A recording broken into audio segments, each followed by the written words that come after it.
سے آدم علیہ السلام دنیا میں آئے تو دیکھو جو ابا ہوتے ہیں اللہ میاں نے جب ہمارے ابا کو پیدا کیا تو 100% نیچر پہ بنایا. 100% کس پہ بنایا؟ نیچر پہ, کیونکہ انسان کی ابتدا ہے نا, تو بالکل کیسے ہوں گے وہ؟ نیچر پہ. پھر جو قومیں آئیں وہ 100% نیچر پہ تھیں. پھر انسان جب پیغمبروں کی تعلیمات سے دور ہوا تو نیچر سے آہستہ آہستہ ہٹنا شروع ہوا. تو نماز پڑھنا یہ ہماری نیچر کا حصہ ہے. اب میں آپ کو کہتا ہوں, یہ جو میں بار بار کہتا ہوں نا, میڈیکل سائنس ایک الگ فیلڈ ہے اور مذہب ایک الگ, یقیناً ایسا ہی ہے, لیکن مذہب کو فالو کرنا اس اعتبار سے کہ آپ کی نیچر کا حصہ ہے, اور میڈیکل سائنس سب سے زیادہ فوکس کس کو کرتی ہے؟ نیچر کو. کسی بھی ڈاکٹر سے پوچھ لو, وہ کہہ رہے ہیں کہ نیچرل غذائیں کھائیں, نیچرل لائف اسٹائل ہونا چاہیے. اگر آپ نیچرل لائف اسٹائل نہیں رکھتے, جائیدادیں کھا لو, آپ کی صحت اچھی نہیں ہو سکتی. رات کو جلدی سونا یہ نیچر ہے یا نہیں ہے؟ اور صبح جلدی اٹھنا, اسلام نے جو آپ کو ایک شیڈول بنا کے دیا ہے, اس میں رات کو دیر سے سو کے صبح دیر سے اٹھنا ہے یا جلدی سو کے جلدی اٹھنا ہے؟ اس کا مطلب اسلام آپ کو فطرت سے دور کر رہا ہے یا فطرت کے قریب کر رہا ہے؟ فطرت کے قریب کر رہا ہے. تو اس لیے پتہ چلتا ہے کہ اسلام اور میڈیکل سائنس اس اعتبار سے ایک ہی چیز کے دو نام ہیں. نہیں آئی بات سمجھ میں؟ اگر آپ کو اپنی صحت کو بھی مینٹین رکھنا ہے, انسان کا بچہ بن کے زندگی گزارنی ہے, ہر لحاظ سے فٹ رہنا ہے, تو آپ کو بالآخر اسلام ہی کو فالو کرنا پڑے گا. اس کے بغیر آپ صحت مند بھی نہیں ہو سکتے. تو روزہ جو اللہ نے فرض کیا نا, نماز, یہ ہماری صرف روح کی ریکوائرمنٹ نہیں ہے, یہ ہماری باڈی کی بھی ریکوائرمنٹ ہے. سمجھتے ہو کہ نہیں سمجھتے؟ سچ بولنا یہ صرف ہماری روح کی ریکوائرمنٹ نہیں ہے, یہ ہماری باڈی کی بھی ریکوائرمنٹ ہے. اب میں آپ کو مثال دیتا ہوں. آپ کہیں گے مفتی صاحب ابھی تو آپ کہہ رہے تھے چوری کا انڈا کھاؤ یا حلال انڈا کھاؤ, پروٹین تو سیم پیدا ہوں گے, تو پھر مذہب چوری کا انڈا کھانے سے منع کیوں کر رہا ہے؟ بھائی صرف آپ کو پروٹین کی ضرورت نہیں چاہیے, مینٹلی ہیلتھ بھی چاہیے. وہ چوری کر کے وہ مینٹلی ہیلتھ آپ کو حاصل نہیں ہو سکتی, کیونکہ نیچر کے خلاف ہے حرام کھانا. آپ کی باڈی ڈسٹرب ہوگی, آپ بے سکونی میں جاؤ گے. ہو سکتا ہے آپ پروٹین کا ایک کنستر بن جاؤ, گھی کا ڈبہ بن جاؤ آپ, لیکن آپ خودکشی سے مرو گے. چوری کرنے والے کبھی بھی سکون میں نہیں ہوتے. میڈیکل سائنس کوئی فرق نہیں کرتی نکاح اور زنا میں, کہتی ایک سیم پروسیس ہے, نکاح میں بھی وہی, زنا میں بھی وہی. لیکن حقیقت یہ ہے کہ زنا کرنے والے اسٹریس اور ڈپریشن میں جاتے ہیں, نکاح کرنے والے اتنی ٹینشنیں لے کے بھی وہ ٹینشن نہیں لیتے, کیونکہ نیچر ہے. بہت مشکل ہے بھائی, رہنے دو یار. ہو سکتا ہے میڈیکل سائنس کہے کہ روزہ رکھنے سے آپ نتھرنا شروع ہو جاؤ گے, جو تھوڑے بہت آپ میں پروٹین رہ گئے ہیں وہ مارکیٹ سے کیا ہو جائیں گے؟ شارٹ ہو جائیں گے, کمزور ہو جاؤ گے. این ممکن ہے, میں نہیں کہتا کہ ڈاکٹر ایسا کہتے ہیں نہیں کہتے, یہ ڈاکٹروں سے پوچھے جا کے, وہ جو بھی کہتے ہیں. ہم نے تو مذہب کو فالو کرنا ہے نا, روزہ تو رکھنا ہے, وہ تو اللہ کے حکم پہ رکھنے, ڈاکٹروں کے مشورے تھوڑی رکھنے ہیں. ہو سکتا ہے وقتی کمزوری ہو سکتا ہے وقتی نقصان ہو, لیکن نتیجے کے اعتبار سے نقصان بولو. روزہ صحت کے لیے نقصان دہ ہوتا تو یہ نیچر کے خلاف ہوتا, نیچر کے موافق نہیں ہوتا. پھر قرآن کا یہ دعویٰ غلط ہو جاتا, فطرت اللہ التی فطر الناس علیہا, یہ انسان کی وہ نیچر ہے جس پہ میں نے انسان کو پیدا کیا, اسلام. تو اسلام ایسی بات کا آرڈر نہیں دے سکتا جو انسانیت کے لیے فائدہ کے بجائے کیا ہو؟ نقصان ہو. تو یہ جو پھوڑنا پھاڑنا ہے نا, اتنا پھوڑ رہے ہو, یہ آپ کی صحت کے لیے نقصان دہ ہے. رسول اللہ صلی اللہ علیہ وسلم نے فرمایا بدترین برتن اللہ کی نظر میں, بدترین برتن جو بھرا ہوا ہو وہ انسان کا معدہ ہے. سمجھ میں نہیں آ رہی بات؟ اللہ کو کوئی ٹرے چاولوں سے بھری ہوئی ہو نا, فل بھری ہوئی, اللہ کو بری نہیں لگے گی. وہ کوئی دیگ اتنی بھری ہوئی ہو, اوپر تک ڈھکن ہی نہ بند ہو رہا ہو, اللہ کو بری. کوئی شاپر بریانی سے بھرا ہوا ہو, اللہ کو برا نہیں لگے گا. تون کسی کی دیگ کی طرح بھری ہوئی ہو, اللہ کو یہ عمل بہت, اب بولا نہیں جا رہا. دیکھو ابھی شادیوں کی بات کرتا, فوراً 4 پہ انگلیاں اٹھا لیتے یوں کر. نہیں آ رہی نا بات؟ سب سے زیادہ جو برتن جو انسان کا پیٹ اور معدہ ہے نا، اللہ کو یہ بھرا ہوا برا لگتا ہے، بالکل بھی اچھا نہیں لگتا۔ تو زیادہ کھانا، پھوڑنا، پیٹ بھر کے کھانا، اس سے پتہ چلتا ہے یہ صحت کے لیے مفید نہیں ہے۔ ہوتا تو اللہ حکم دیتے جب بھی کھاؤ اتنا کھاؤ کہ تمہیں اسٹریچر پہ لوگ اٹھا کے گھر لے کے جائیں۔ ایک بدعتی مولانا صاحب تھے، ان کا جب انتقال ہو گیا نا تو کسی گھر میں تیجے کی دعوت تھی۔ تیجا 40واں ہوتا ہے نا مردوں کے کھانے، پتہ نہیں کیسے حلق میں کیسے اترتے ہیں مردوں کے کھانے، لوگوں میت کے کھانے عجیب سے ہی ہوتے ہیں یار، کھاتے کیسے ہیں لوگ؟ تو تیجے کا کھانا تھا کسی کے ہاں، تو بچوں کی ماں نے بولا کہ بیٹا آج تم بریانی کھانے جا رہے ہو، کل شریف کی بریانی ہے، سویم کی بریانی ہے، دیکھو اپنے باپ کی روح کو تکلیف نہ پہنچانا، ایسے کھانا جیسے تمہارا باپ کھایا کرتا تھا، تمیز سے کھانا، پھوڑ پھاڑ کے آنا، تاکہ تمہارے باپ کی روح کو قبر میں کیا ملے؟ سکون ملے۔ بچے گئے کھانا شروع کیا، بہت کھایا، کھائے جا رہے ہیں، ماں کی نصیحت یاد آ رہی ہے، کوئی کھانچا خالی نہیں ہونا چاہیے، اتنا کھا لیا کہ اب چلا نہیں جا رہا، مدت ذلہ العالیہ، جو سامنے آیا کھا لیا،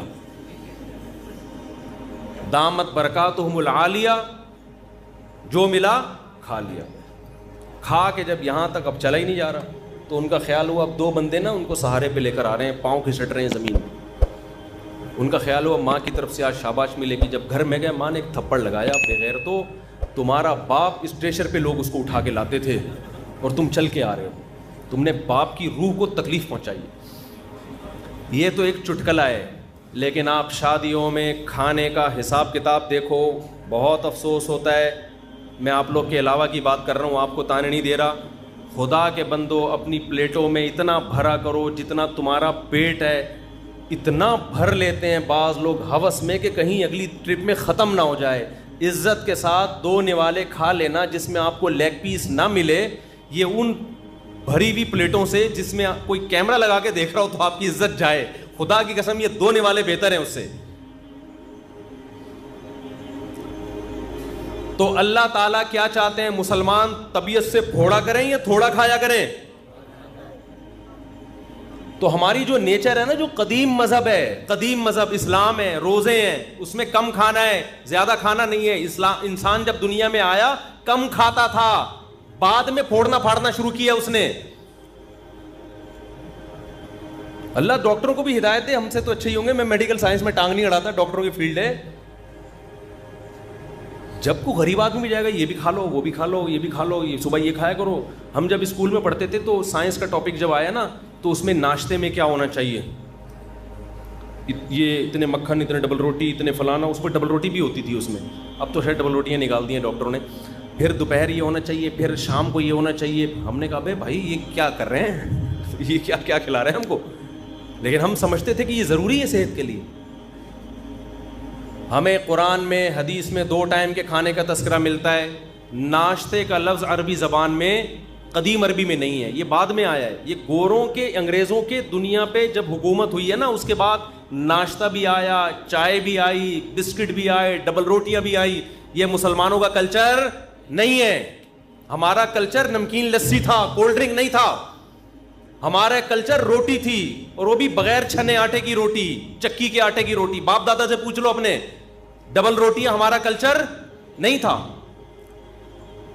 یہ گوروں کے آنے کے بعد ہم، کیونکہ ہم تو اسلام کو فالو کرتے تھے نا، ہمارے باپ دادے، ہمارے حضرت فرمایا کرتے تھے ہم ناشتہ جانتے نہیں تھے ہوتا کیا ہے، ہمیں تو بعد میں جب انگریز آیا ہے نا، ہمارے باپ دادے بتایا کرتے تھے، وہ اس وقت بھی ہمارے حضرت کے دور تک ناشتہ کا رواج نہیں تھا۔ اب صبح اٹھ کے کہتے ہیں کھانا بہت ضروری ہے، خالی پیٹ نہیں رہنا چاہیے۔ کچھ بھی نہیں ہوتا میرے بھائی خالی پیٹ سے، بھوک سے لوگ نہیں مرتے، بہت کم ریشو ہے بھوک سے مرنے والوں کا۔ جتنے لوگ مر رہے ہیں نا، کھا کے مرے ہیں، سارے کھا کے مرے ہیں۔ شوگر بھوکا رہنے سے ہوتی ہے، کھانا کھانے سے ہوتی ہے۔ اچھا لوگ میرے بیان پہ جب اعتراض کرتے ہیں تو ان سے میں ایک بات کہتا ہوں, کائنڈلی کسی بھی چیز کی پوری تحقیق کر لیا کریں اور بندے کا مطلب سمجھا کریں. میں نے ایک دفعہ بیان میں کہا جو میٹھا بہت کھاتے ہیں شوگر ہوتی ہے, تو کسی نے کہا میٹھا کا شوگر سے کوئی تعلق نہیں ہے. مجھے پتا ہے میٹھے کا شوگر سے کوئی تعلق نہیں ہے, میٹھا کھانے سے شوگر نہیں ہوتی, لیکن میٹھا کھانے سے وزن بڑھتا ہے, اور وزن بڑھنے سے کیا ہوتی ہے, شوگر. تو اتنے بیوقوف ہم ہیں نہیں جتنے لوگ سمجھ رہے ہیں ہمیں. میٹھا کھانے سے وزن تو بڑھے گا نا, اور وزن تو ہر بیماری, کینسر وزن بڑھنے سے ہوتا ہے. تو اتنے بیوقوف ہم ہیں نہیں. تبصرہ کرنے سے پہلے تھوڑا سا سوچ لیا کرو. ویٹ بڑھنا ہے, ویٹ تو ویٹ کھانا کھانے سے بڑھتا ہے یا کھانا چھوڑنے سے بڑھتا ہے؟ کھانے سے بڑھتا ہے, کھانے سے بڑھتا ہے. اوپر جتنے جائیں گے نوالے اتنا ویٹ بڑھے. تو اس لیے میں جو اصل بات, یہ میرا آخری بیان ہے نا آج کرنے تھے, پھر میرا سفر ہے, پھر میں رمضان میں آؤں گا, یعنی بیچ میں آؤں گا رمضان کی. سنو میری بات, آخری بات بالکل سچی مچی کی آخری. دیکھو یہ جو رمضان ہے نا, اللہ نے آپ کو موقع دیا ہے روحانی طاقت کے لیے بھی اور جسمانی طاقت کے لیے بھی. اس رمضان میں روحانی کام بھی کرو, گناہ چھوڑو. کیا کرنا ہے؟ تمام کبیرہ گناہوں کی لسٹ بنا لو. یہ کرتا ہوں, فحش فلمیں آج کل بہت نوجوانوں میں رائج ہو گئی ہیں, اس کو گناہ سمجھنا چھوڑ دیا ہے. یہ گناہ, ماں باپ کے ساتھ بد کلامی, بہنوں کی وراثت نہیں دے رہا, جھوٹ بولنا, سارے گناہوں کی. ہمارے استاذ کہا کرتے تھے گناہوں کو نا ڈائری میں لکھو, لسٹ بناؤ کہ میری زندگی کا عزم ہے کہ ان گناہوں کو میں نے اپنی زندگی سے نکالنا, اس کے لیے پلاننگ کرو. تو رمضان سے بہترین پلاننگ کا ٹائم آپ کے پاس کوئی بھی نہیں ہے. سمجھتے ہو؟ تمام گناہوں کو اپنی زندگی سے نکالنا ہے. عزم کرو اس رمضان میں 5 ٹائم تکبیر اولیٰ کے ساتھ ہم نے نماز پڑھنی ہے. یہ عزم کرو, عزم کرو. رمضان میں 20 رکعت تراویح پڑھنی ہے. دیکھو اسلاف کے دور میں 20 رکعت تراویح تھی. 8 رکعت تراویح ہمیں کسی صحابی تابعی سے نہیں ملتا. اگر حضرت عمر نے جو 8 رکعت والی روایت صحیح ہوتی نا, حضرت عمر سے 8 رکعت بھی منقول ہے, وہ روایت صحیح نہیں ہے. اگر وہ روایت صحیح ہوتی تو پوری روئے زمین پر کہیں تو 8 رکعت ہو رہی ہوتی اس وقت, کہیں بھی نہیں ہوتی, کہیں بھی نہیں تھی. حرمین میں 1400 سال ایک رمضان بھی ایسا نہیں آیا جس میں 20 رکعت سے 1 رکعت بھی کم تراویح ہوئی ہو. ہاں اب جا کے وہ 10 کر دیے کووڈ کی وجہ سے, وہ اب اگر کر بھی دیے تو ہمیں اس سے کوئی فرق نہیں پڑتا. 1400 سال تک کیا ہو رہا تھا؟ لوگ کہتے ہیں حرم میں رفع الیدین بھی تو ہوتا ہے. حرم میں رفع الیدین ہوتا بھی رہا ہے اور ترک رفع الیدین بھی ہوتا رہا ہے.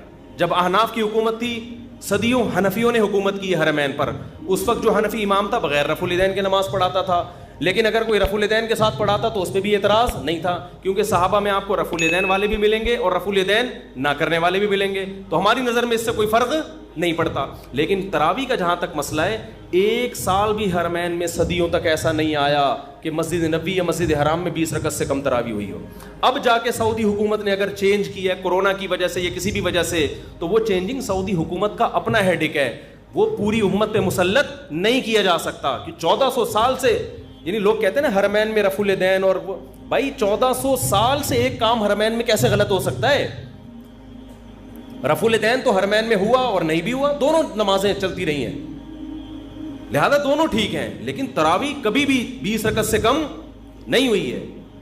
تو اللہ, اگر یہ نماز بدعت ہوتی, یہ غیر سنت ہوتی, تو کیسے ہو؟ اور پھر تہجد کی نماز کو تراویحوں سے ملانا, میرا اس پہ آڈیو بیان ہے پورا دلیل کے ساتھ, وہ آپ سن سکتے ہیں. ابھی میں اس ٹاپک کو نہیں چھیڑتا. آپ نے عزم کرنا ہے کہ ہم نے تراویح کی نماز پابندی سے بولو پڑھنی ہے. تو عزم کرتے ہیں کہ نہیں؟ اس کی بڑی روحانی برکتیں ہوں گی. اور رمضان میں رات کے آخری حصے میں نا, سحری میں تو اٹھتے ہی ہیں سب لوگ, تھوڑی دیر پہلے دعا کا اہتمام کر لو. سب سے زیادہ دعاؤں کی قبولیت کا وقت رات کا آخری حصہ ہے. رات کو اٹھ کے آپ نے اللہ سے دعائیں مانگنی ہے. اپنی حاجات بھی مانگیں, کسی کا رشتہ اٹکا ہوا ہے وہ بھی مانگ سکتا ہے, کوئی پرابلم نہیں ہے. لیکن زیادہ فوکس آپ نے کرنا ہے ہدایت کو, کہ اللہ میں نے جو گناہوں کی لسٹ بنائی ہے نا, میری زندگی کو کیسا کر دے, چینج کر. داڑھی کی توفیق دے دے مجھے, مجھ سے سود چھڑوا دے, مجھ سے یہ برائیاں, میں فحش فلمیں دیکھتا ہوں, اے اللہ یہ عادت مجھ سے, اگر کوئی دیکھتا ہے یہ عادت مجھ سے چھڑوا دے. تو یہ کیا کرنا ہے آپ نے؟ یہ راتوں کو دعا مانگنا ہے. یہ ہوگی روحانی طاقت کے لیے, کیونکہ یہ آپ کو انسان اور گدھے میں فرق کرنے کے لیے, ٹھیک ہے نا.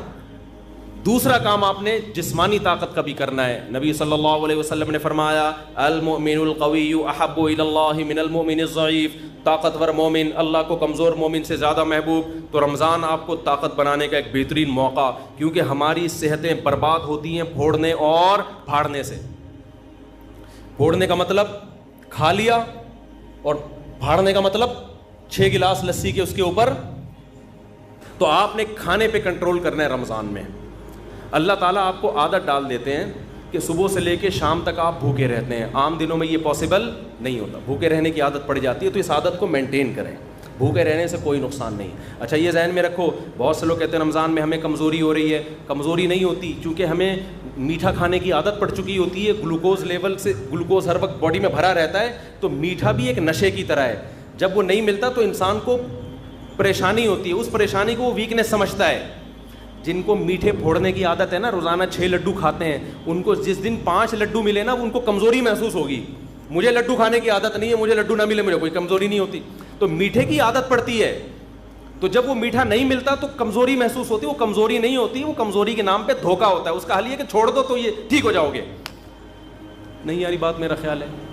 تو آپ نے کیا کرنا ہے بھائی, صبح سحری میں پھوڑو نہیں, تمیز سے کوئی تمیز کی چیزیں کھا لو, اور افطاری میں بھی تمیز سے تمیز کی چیزیں کھا لو. وہ میں تمیز کی چیزیں بتا نہیں رہا آپ کو کیا ہے, وہ ڈاکٹروں سے پوچھ لو, حکیموں سے پوچھ لو, وہ میں نہیں بتاؤں گا کیونکہ میرا شعبہ نہیں ہے. ہو سکتا ہے پکوڑے والوں کا بزنس بند ہو جائے, سموسے والوں کا بیچاروں کا, کہہ رہے ہیں رمضان میں تو ایک ہمارا بزنس چل رہا تھا, ہمارے کیوں بزنس پہ لات مار رہے ہو. تو آپ 2-3 چیزوں پہ تھوڑا کنٹرول کر لیں, ایک آئل اور ایک چینی. سمجھتے ہو, کوکنگ آئل کو چھوڑ دو, نکال دو اپنے سے. یہ کوکنگ آئل جو بازار کی چیزیں جو بھی آ رہی ہیں نا, یہ خوب سمجھ لو یہ بزنس ہے, اس کا آپ کی صحت سے کوئی تعلق نہیں. کل میں نے دیسی گھی اپنے گھر میں خود نکالا, میں نکالتا رہتا ہوں, حالانکہ مجھے گفٹ میں بھی لوگ دے جاتے ہیں دیسی گھی, پھر بھی میں گھر میں اپنے ہاتھوں سے نکالتا ہوں. میری گائے ہے, میری بکری ہے, اسی کا بکری کا گھی بھی نکالا اور گائے کا گھی بھی نکالا. کل میں نے اس کا ولاگ بنا کے سوچ رہا ہوں چینل پہ ڈال دوں, بنا لیا, سوچ رہا ہوں چینل پہ ڈال دوں. اور اس میں بتا رہا ہوں کہ میں گھی نکالنے کے طریقے نہیں بتا رہا, یہ نیٹ پہ آپ کو بہت اچھے مل جائیں گے. میں صرف یہ بتا رہا ہوں کہ آپ گھر میں جب فارغ ہو نا, تو ان ایکٹیویٹیز میں اپنے آپ کو کھپائیں. PUBG سے آپ کی جان چھوٹ جائے. ایک واشنگ مشین لے لے, 10-15 ہزار کی پلاسٹک کی آتی ہے. جلدی جلدی بتا دوں, دودھ بوائل کیا آپ نے, ملائی نکال کے جمع کرتے رہیں, گھر والوں سے کہیں, وہ جب فریزر میں اوپر جمع ہو جائے گی تو پھر ایک دن نکال کے اس کو واشنگ مشین میں الٹا کر کے ڈال دیں, اور آپ اللہ بھلا کریں, نیٹ پہ سارے طریقے آپ کو مل جائیں گے. اور پھر آپ نے جلدی سے اس میں ٹھنڈا پانی ڈالا اور واشنگ مشین کو ڈرون کر کے گھما دیا, اوپر مکھن آ جائے گا, مکھن نکال کے گرم کیا, گھی. پہلے زمانے میں یوں کر کے نکالتے تھے, اس میں اپنا گھی زیادہ نکلتا تھا, گائے کا گھی کم نکلتا تھا. اب یہ سہولت سائنسی ترقی سے ہو گئی ہے کہ واشنگ مشین پلاسٹک کی لے لیں یا کوئی بھی اسٹیل کی, ڈرون گھمایا, نکال لیں. جب تک دکانوں سے اور بازاری چیزوں سے اپنی جان نہیں چھڑاؤ گے, صحت گئی تیل لینے, ٹھیک ہے نا. اور اب تو ڈاکٹر بھی کہہ رہے ہیں دیسی گھی کھاؤ بھائی, ڈاکٹر بھی کہہ رہے ہیں کہ یار یہ آرگینک چیزوں پہ آ جاؤ. تو یہ کام کریں گے, ذہن بھی خوش رہتا ہے انسان کا اس سے, اور فضول ایکٹیویٹیز سے بھی بچا رہتا ہے آدمی. تو اب تو ڈاکٹر بھی کہہ رہے ہیں کہ گائے گھر پال کے دودھ پی لو تو ٹھیک ہے, بازار کے بھینس کا کوئی بھروسہ, ٹیکے لگا کے پتہ نہیں کیا نکل, خیر ڈبوں سے پھر بھی بہتر ہے. تو آپ رمضان میں نا میٹھا کم کر کے اپنی صحت کو بہت اچھا بولو کر, بازاری چیزیں کیا کر دو, چھوڑ دو. شربت پینا ہے تو شہد اور لیمن ڈال کے پی لیا کرو. میں بھی چینی پی لیتا ہوں, اتنا نیک میں بھی نہیں ہوں جتنا ممبر پہ لگ رہا ہوں آپ کو, لیکن کوشش تو کر سکتا ہے نا انسان, باتیں تو اچھی کرے نا آدمی. تو اس رمضان میں نا تھوڑا سا خوراک پہ کیا کر لو, کنٹرول کر لو, اچھی چیزیں کھا لو. اور جو غریب آدمی جو بیچارہ نہیں کھا سکتا, تو غریبوں کی صحت ویسے ہی ٹھیک رہتی ہے. یہ سارے مسئلے مالداروں کے ساتھ ہیں, جن کے پاس پیزا اور برگر کھانے کے بہت زیادہ پیسے ہوتے ہیں. غریب آدمی کو تو جو ملا کھا لیا, اور اس کی باڈی کو ٹھا کر کے لگتا بھی ہے کہ ملتا کم ہے نا بیچارے کو. وہ اگر 2 لڈو کھا بھی لے گا نا, تو سارا دن میں 2 لڈو کچھ نہیں کریں گے, وہ طاقت ہی دیں گے اس کو.